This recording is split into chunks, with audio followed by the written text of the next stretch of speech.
Hallelujah. मसीह यीशु में आपको सलाम। आज के वर्ड ऑफ गॉड में मैं आपको वेलकम करती हूँ और सबसे पहले मैं खुदा उनका शुक्र अदा करती हूँ इस प्रेशियस मौके के लिए कि उसने फजल दिया कि मैं उसके लोगों के साथ वर्ड ऑफ गॉड को शेयर कर सकूं।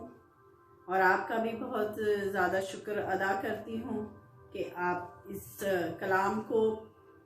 जो कि खुदा का है, जो कि खुदा की तहरीर से दिया जाता है, आप उसे ईमान से रिसीव करते हैं। और काइंडली जिन्होंने इस चैनल को सब्सक्राइब नहीं किया, आप प्लीज़ इसको सब्सक्राइब करें और इसे दूसरों के साथ शेयर करें ताकि आप दूसरों के लिए भी बरकत का बायस बने। हालेलुया। और आज के